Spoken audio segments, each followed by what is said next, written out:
day, everybody. My name is David Marsh from OMFIF, and I'm very pleased that we'll be discussing with our friends around the virtual table here some of the key issues affecting Europe at this time when we're inching out of the COVID crisis and preparing for some kind of return to normality.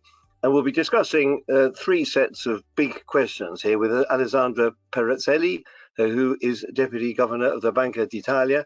Welcome from Rome, Alessandra. We have Audun Grønn, who's a special advisor to the Norges Bank in Oslo. And we have our old friend Didier Borowski, who's the head of global views at Amundi, who looks after a lot of issues connected with economics and strategy around the world. I'm going to start off with you, Alessandra, to go into these issues that we're discussing regarding the present state of affairs in Europe, and then we'll be talking about the NextGenerationEU fund and then the return to normality. So, Alessandra, where are we in Italy at the moment? Has the advent of Mr. Draghi as Prime Minister led to a game-changing scenario in Italy? What is the present state of the economy? Most indicators show the signs of improvement, but the restrictions on mobility and the fear of contagion still has a big weight on the recovery, and in particular on consumption spending. So according to our special survey of Italian households that being conducted between February and March this year, more than 1/4 of Italian households still planned to cut expenditures in non-durable goods and services in the following quarter. So around 40% of households reported having spent less than their annual income in 2020. And so they're managing to accumulate some savings. However, only 1/3 of the savings that have been accumulated are likely to be spent this year. So just over half will be held in the form of the deposits or other forms of investment, and the rest will be used to repay debt. Capital accumulation should return to growth gradually. So inflation should strengthen during this year, most reflecting the development in the energy component. And core inflation is also projected to increase, but to a lesser extent. So according to the professional forecasters surveyed in April by the Consensus Economics, inflation in Italy should reach 1.1% in 2021 and then 1% in 2022. In our quarterly survey of inflation and growth expectations conducted last March, firms indicated that they expect their selling prices to increase further by 1%, especially those in the manufacturing sectors. Let's go to you then, Audun, from Oslo. How does the situation look from your vantage point at the Norges Bank? Yes, thank you, David, for inviting me to this event. Given my Norges Bank and also previously IMF board background, I will have a central bank and maybe also global perspective with Norway in mind. So let me start by saying that we do experience exceptional circumstances, both health, economy and policy-wise. And we know that the COVID-19 shock is sharper and deeper than the global financial crisis, and that the great lockdown a year ago was the result of deliberately seeking to contain the virus. And as we know, disruptions have been met by massive stimulus from economic policies, with fiscal expansions aiming to provide a bridge to the post-pandemic landscape, with the monetary and financial accommodation to inject liquidity and underpin credit markets. And as we now see also, the current economic evolution is maybe faster regaining a firmer footing with positive vaccination expectations. Though financial vulnerabilities remain a risk, as well as uncertain dynamics of the pandemic and speed of vaccination campaigns. So consequently, we do observe strong structural forces working from the current mobility restrictions and behavior, and from current and expected policies, with of course high uncertainty to the pathway ahead. Taking a longer view, the great moderation, also with central bank independence, achieved relative stability. And as we know, inflation has been very low from the GFC. and the pandemic-induced output gap puts further downward pressure on prices. Although recently we have seen somewhat prices edging a little bit up, at least on a transitory basis. Looking ahead more generally, vaccinations will be a game changer. The unprecedented policy stimulus is giving strong support, more in general, not just in Norway, but globally. And it seems also that many economies seem to be coping better with containment measures than earlier in the pandemic. Didier, it's very important, this expansionary policy that Audun has been talking about. The IMF recently said to the Eurozone, let's have more of this. Do you think that this tremendous stimulus also that we're seeing from the United States will be enough to carry through the economies this year? We heard already from Alessandra a rather good Italian growth rate. Could you tell us what you think is the present situation on the ground in Europe, please, Didier? In the Eurozone, we are still in the middle of this health crisis. So that's true. I fully agree with my colleagues. I mean, there are very encouraging signs regarding for the second half of the year. But basically, most Eurozone economies have probably, GDP growth has probably declined in most Eurozone economies in the first quarter. And the second quarter is still in question because you have had more lockdown and containment measures that have been taken over the past few weeks. We have very encouraging signs regarding the manufacturing sector, which is driven by global trade, by this global recovery that is taking place. But services are still very weak at this stage.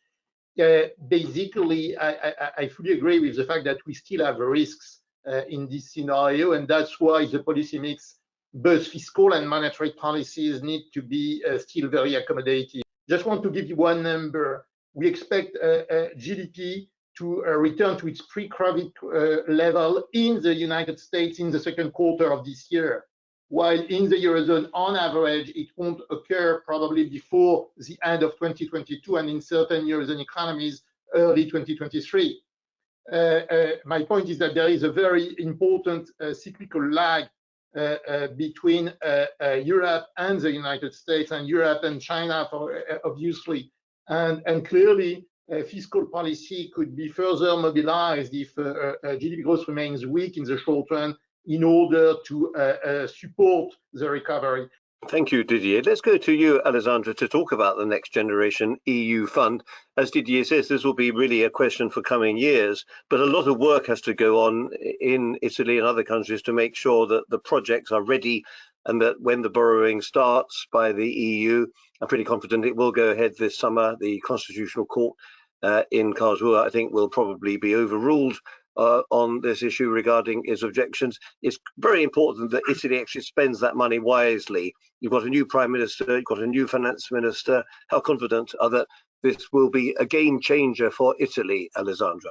Now it's clear that green and digital investments will have such an impact on the euro area recovery, and coping with climate change and digitalization. Our economies and societies are, facing two crucial challenges, and this is true for Europe and it's true for the whole world.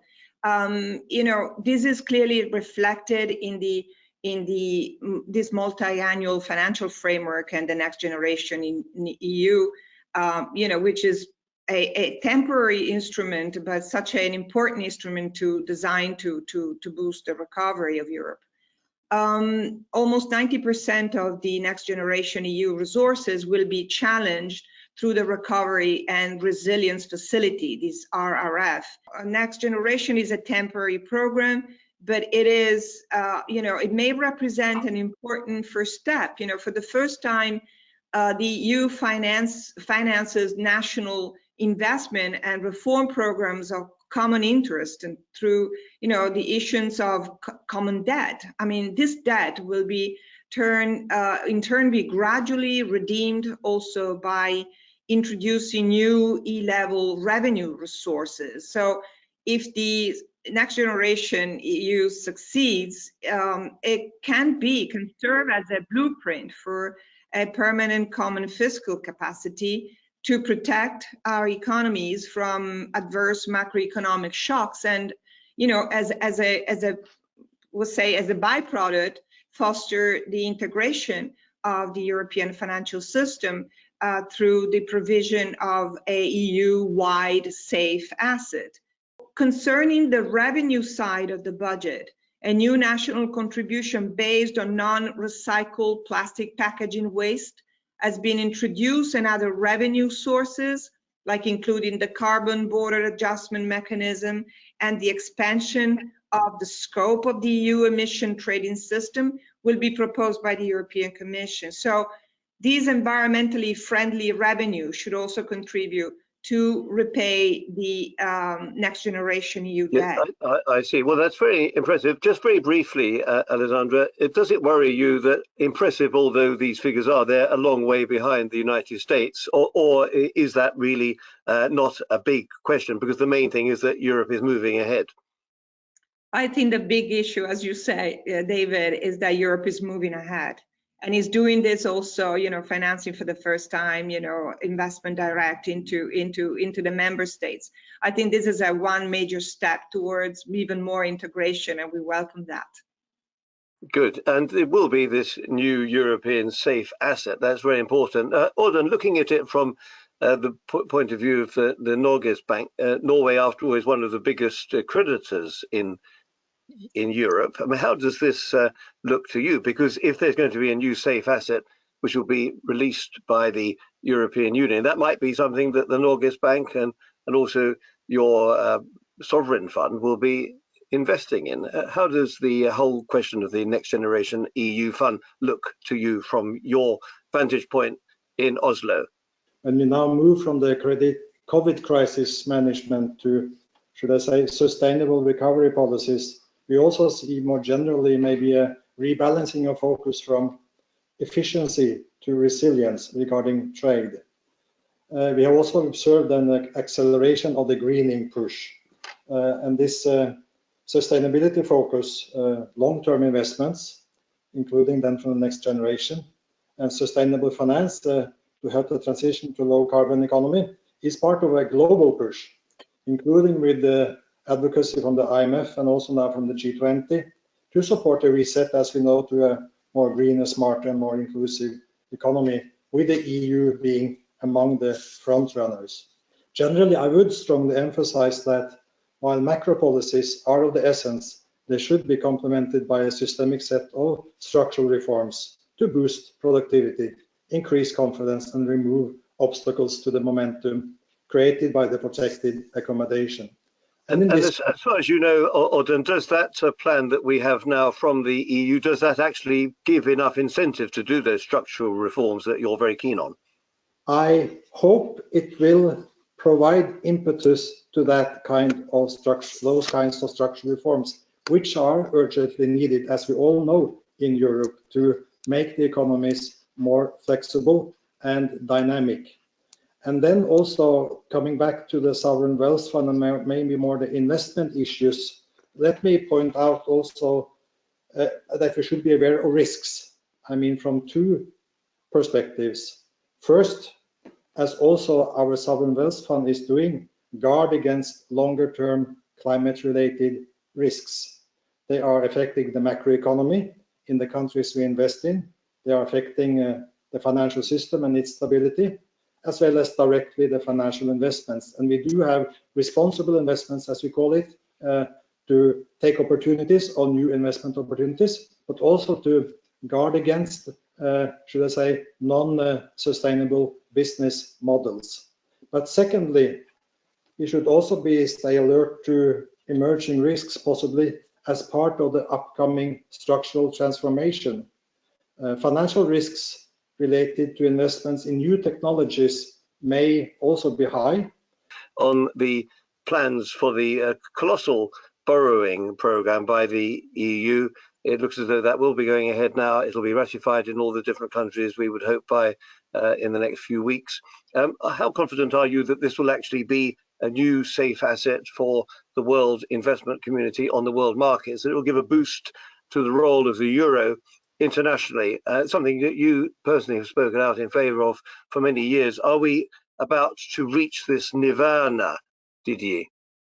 I'm not sure that we are there yet, but clearly I agree to say that it's a key investment program that will support the energy transition, the digital transition, the health infrastructure. So it goes well beyond, in fact, the problems generated by the COVID-19 crisis. And it will be a key tool, I would say, to fight, in fact, asymmetric shock looking ahead. It's clearly also, to answer your question, a transfer of fiscal sovereignty and a very important step towards the unification of European bond markets. As you mentioned, it's a common, liquid, and well-rated bond that will be issued, and I think we need that in the Eurozone. It would be a safe asset in the Eurozone, the first safe asset that we have, I would say, at the scale of the Eurozone. It should help to reduce... Even safer than German bunds, would you say, Didier? Well, as safe as the German bunds, because I would say that when you look at European debt, I would say the Eurozone debt, on average, it's less elevated than US debt. And it had started to decline over the past few years before the COVID crisis. So my point is that at a global level, there is no problem in terms of sustainability. So my point is that, yes, clearly it would be a safe asset, and as safe, I would say, as German bonds. And that it will be well rated. And that's something that is very important, I would say, to reduce the fragmentation that we see in the Eurozone still between core Eurozone economies and peripheral markets. So it's a key step that is really welcome, I would say, for the resilience of the Eurozone model looking ahead. And this fund will also help to finance key investments, and there is a lack of investment. In fact, we have had chronic, in fact, a chronic deficit of investment over the past decades in the Eurozone, and we probably need indeed to strengthen, in fact, the Eurozone model. So I would say it's clearly welcome. We should see a lot of demand for these bonds coming either from European investors or from foreign investors. It would help also the euro to become a reserve currency at a global level. What we're seeing these days is that the share of the dollar in foreign exchange reserve has started to decline. And my guess is that the euro and the renminbi will probably gain ground in terms of foreign exchange reserves. So it will give more, I would say, opportunities for the Eurozone and for the European Union in general to build a very resilient model and to be less dependent on the rest of the world. So that's a key step. Yes, it's a real landmark event. I think we have to say that. Let's look to the future now, Alessandra. We've got now a new prime minister in Italy, but maybe even more important, we have a new president in the United States, and we also have a Treasury Secretary who used to be the chairman of the chair of the Federal Reserve. So there'll be a lot of stimulus coming out of the United States still in the next 1 to 2 years. Is it not time for central banks, also the European Central Bank that Mr. Draghi used to run, to start thinking about a return to normality, where we will no longer need these massive asset purchase programs? We will no longer need the negative interest rates because we will have other sources of stimulus, not least from the NextGenerationEU fund. Should we be preparing to think about that change now, Alessandra? Yes, David, I think we are. This is the time. We cannot ignore, nevertheless, that that we have with the NextGenerationEU, a part of a wider package of responses that have been taken by the EU. Now, national fiscal support measures that have been facilitated by the early activation of the general escape clause by and the temporary state aid framework have been very effective in avoiding an even larger recession last year. So according to the estimates by the European Commission, now we see that together with liquidity measures that have been implemented by the member states, they have created a cushion, and they cushioned the contraction in GDP in 2020 by around 4.5% points. Now, this one-off rise in public debt ratios in the euro area was inevitable.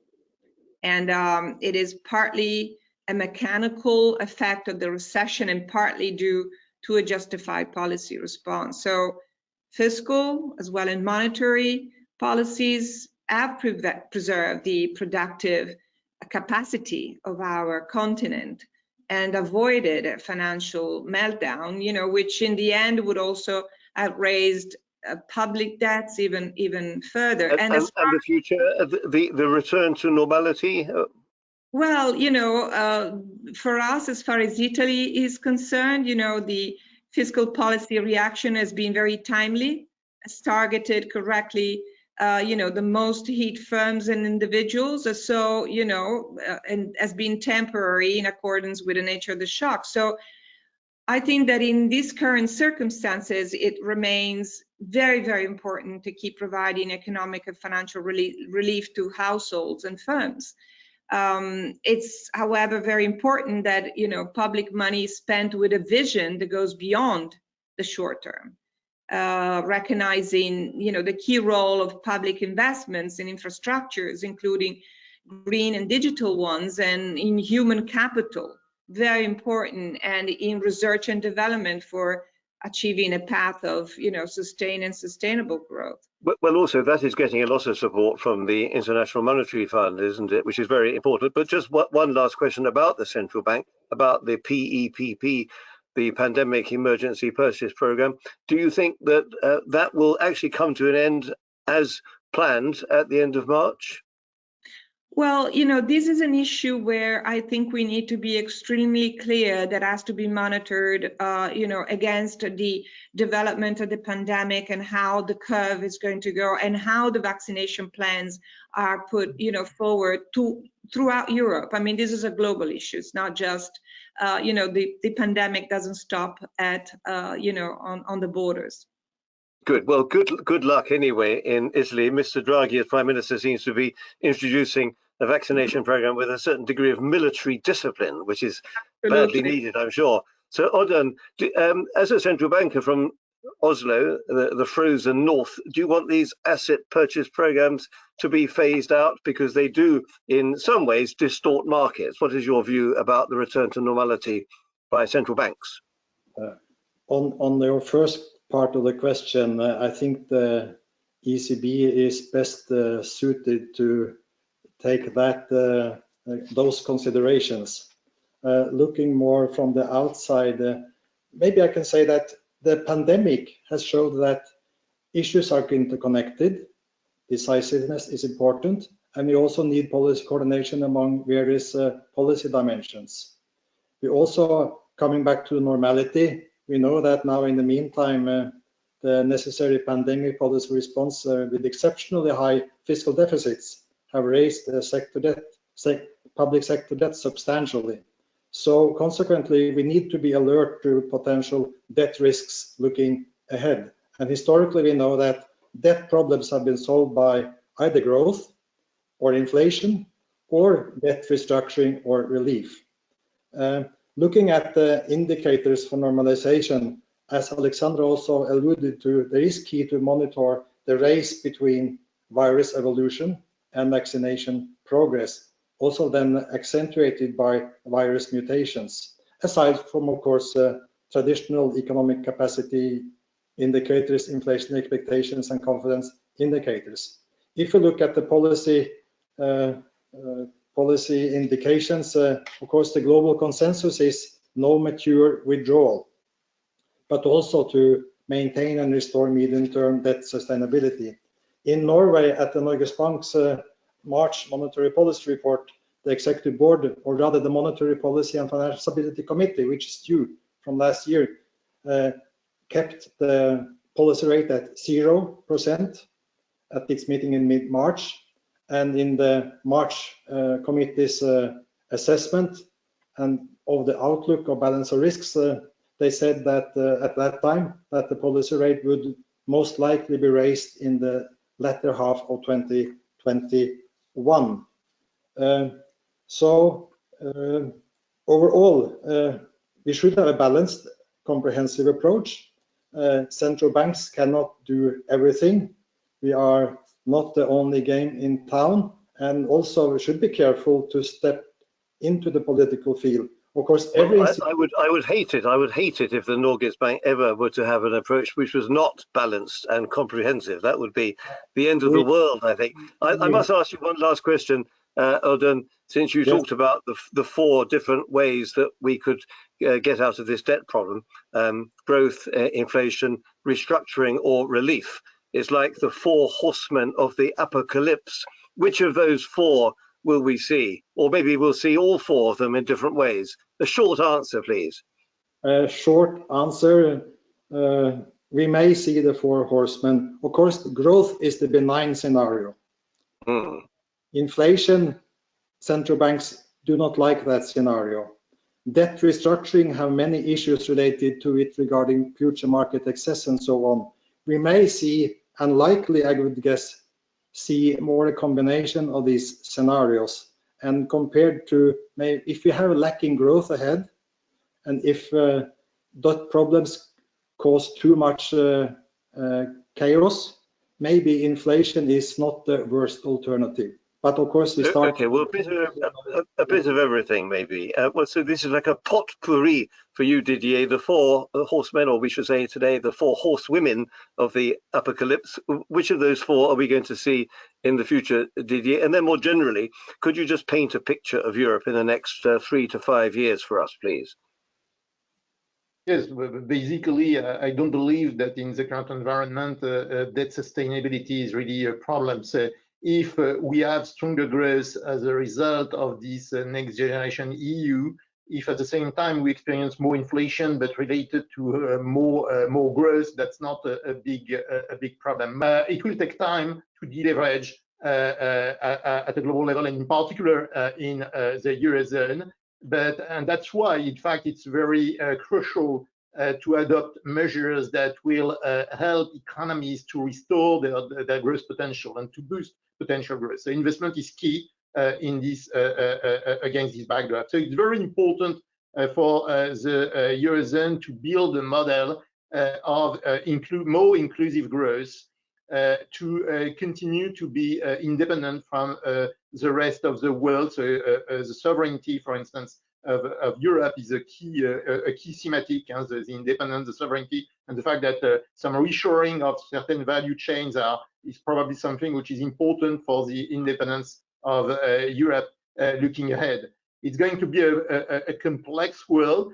We understand that the ECB will not only, target inflation, but its next strategy review will probably see a role for the ECB in the energy transition. It's clear from taking the words of Christine Lagarde that the ECB wants to combat the climate change. They may have some tools, I would say, to do so in terms of, for instance, bond purchases. So that's something important also, an important role, in fact, to help governments to build and to fight the climate change.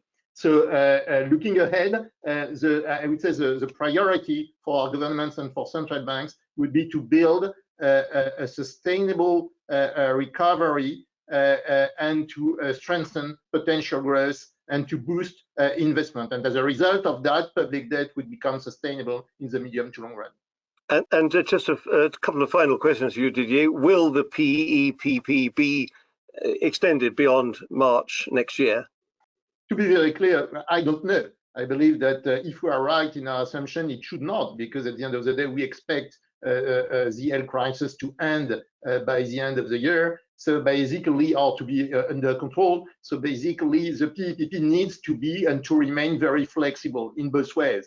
So my point is that if we are right, and in fact, if investors are right, in fact, most investors expect, in fact, this health crisis to be under control by the end of the year. The PEPP should be, I would say, not there is also the APP, so it's clear that the ECB will want to smooth, in fact, the exit from the extraordinary tools. Thank you very much, Didier, for your predictions for next year. Thank you very much, Alessandra. Thank you, Audun, also for taking us through this quite complex series of questions.